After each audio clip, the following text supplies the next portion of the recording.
Hello అండి. నమస్తే. Welcome back to my channel. ఇదొచ్చేసి సండే మినీ వ్లాగ్ అండి. ఫస్ట్ వచ్చేసి మా ఫ్రెండ్ వాళ్ళ ఇంట్లో కనకాంబరాల చెట్టు ఉంది. తీసుకొచ్చుకొని మాలగట్టా అనమాట. నేర్చుకుంటున్నా ఈ మధ్య లక్కీ కోసం. అంతకుముందు నా ఒక్కదాని కోసం అంటే అంత ఇంట్రెస్ట్ ఉండేది కాదు.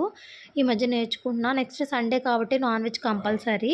ఇక్కడొచ్చేసి అత్తయ్య చికెన్ కట్ చేస్తున్నారు. తనొచ్చేసి ఫిష్ క్లీన్ చేస్తున్నారండి. నాకు నాన్ వెజ్ క్లీన్ చేయడం అస్సలు నచ్చదు. తినను కూడా. ఇదివరకు చికెన్ తినేదాన్ని. ఇప్పుడు తినట్లేదండి. ఫిష్ క్లీన్ చేసేటప్పుడు ఒక చిన్న టిప్ అండి. నార్మల్‌గా 2 టైమ్స్ క్లీన్ చేసుకున్న తర్వాత బియ్యం కడిగిన నీళ్ళతో ఒకసారి కడిగేసి వంపేసిన తర్వాత మళ్ళీ ఒకసారి నిమ్మకాయ పిండి కల్లుప్పు వేసి క్లీన్ చేస్తే మనకు స్మెల్ రాకుండా నీట్‌గా బాగుంటుందన్నమాట. నెక్స్ట్ వచ్చేసి ఇక్కడ పచ్చి మసాలా కోసము ఆనియన్స్, టమాటోతో పాటి అల్లము, ఇంకా కొత్తిమీర, పుదీనాకు విడిగా గుప్పెడు యాడ్ చేసుకుంటా అండి. ఫ్లేవర్ వైజ్ చాలా బాగుంటుంది. అలాగే ఇంకోటేంటంటే మనం కర్రీలో విడిగా వేస్తే తీసి పక్కన పెట్టేస్తారు. అలాగే మసాలాలో పేస్ట్‌లా చేసి వేస్తే ఏంటంటే కలిసిపోతుంది. అందులో ఉండే పోషకాలు కూడా మనకి అంతే అనమాట. సో, ఈసారి అలా ట్రై చేయండి. ఫ్లేవర్ పరంగా కూడా చాలా బాగుంటుంది రుచికి. ఇది చూడటానికి మనకు మసాలా గ్రీన్ కలర్‌లో ఉంటుంది. ఎందుకంటే మనం కొత్తిమీర, పుదీనా అవి యాడ్ చేసాం కాబట్టి గ్రీన్ కలర్‌లో ఉంటుంది. కానీ టేస్ట్ అయితే చాలా బాగుంటుంది. ఒకసారి ట్రై చేయండి తప్పకుండా. ఇంకా చింతపండు అది కూడా నానబెట్టాను. అత్తయ్య వచ్చేసి ఫిష్ కర్రీ చేస్తారు. నేను వచ్చేసి చికెను అది కుక్ చేసేసి రైస్ అది కుక్ చేస్తాను. చికెన్ కర్రీ రెడీ అయిపోయింది. మేము నార్మల్‌గా అయితే చికెన్ చేసినప్పుడు ఆఫ్టర్‌నూన్ టైమింగ్స్‌లో రాగి సంగటి ట్రై చేస్తాము. కానీ ఈరోజు ఏంటంటే అంత అనిపించలేదు తినాలని.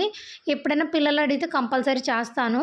ఈరోజు ఏంటంటే పిల్లలు కూడా అంత ఇంట్రెస్ట్ చూపించలేదు. అందుకని చిల్లీ చికెన్ కొంచెం చేసుకున్నాము. ఇంకా ఫిష్ కర్రీ, ఇంకా చికెన్ కర్రీ, వైట్ రైస్ వండుకున్నామండి. ఇదివరకు ఏంటంటే పిల్లలు పుట్టినప్పుడు అంత హెయిర్ కేర్ అది మానేశాను. వాళ్ళతోనే సరిపోతుండే. ఈ మధ్య పిల్లలు కొంచెం పెద్దయ్యారు కాబట్టి హెయిర్ బాగా ఊడిపోతుంది. ఈ మధ్య హెయిర్ కట్ చేయించాను కూడా సన్నగా అయిపోయిందని. ఈ మధ్య హెయిర్ ప్యాక్స్ అవి ట్రై చేస్తున్నాను. నాకైతే ఈ హెయిర్ ప్యాక్ చాలా బాగా నచ్చింది. హెయిర్ కూడా చాలా స్మూత్‌గాను, హెల్తీగా అనిపిస్తుంది. ఒకసారి ట్రై చేయండి. మెంతిపిండి కొంచెం, మందార పిండి, ఇంకా షికాకాయ పొడి ఉంటుంది కదా, అది ఈక్వల్ క్వాంటిటీలో యాడ్ చేసుకొని ఒక గుప్పెడు కరివేపాకు, ఒక 3, 4 మందార పూలు అలా వేసి పెరుగు వేసి నానబెట్టి పెట్టుకోవాలండి. మినిమం ఒక 2, 3 అవర్స్ అది అట్లా నానితే బాగా సాఫ్ట్‌గా వస్తుందనమాట. పెరుగు కంపల్సరీ యాడ్ చేసుకోండి. తర్వాత ఇది మిక్సీ చేసేసి అప్లై చేసుకోవటమే. నేనొచ్చేసి మా ఫ్రెండ్‌కి అప్లై చేస్తే తను నాకు అప్లై చేసిందనమాట. మనకు సెల్ఫ్‌గా మనం అప్లై చేసుకునే దానికన్నా ఒకళ్ళు అప్లై చేస్తే ఇంకా బాగా హెయిర్ స్కాల్ప్ వరకు బాగా పడుతుంది. ఒక హాఫ్ ఎన్ అవర్ అలా ఉంచుకున్న తర్వాత పూర్తిగా డ్రై అయిపోయేదాకా ఉండకుండా కొంచెం డ్రై అయిపోయిన తర్వాత హెడ్ బాత్ చేసేయటమే. చూసారా ఎంత షైనీగా, చాలా స్మూత్‌గా బాగుంటుందండి. మనం ముందు హెయిర్ అనేది హెల్తీగా ఉండడానికి ట్రై చేయాలి. తర్వాతనే గ్రోత్ కోసం ట్రై చేయాలి. మీకు గనుక ఈ వీడియో నచ్చినట్టయితే please do like, share and subscribe.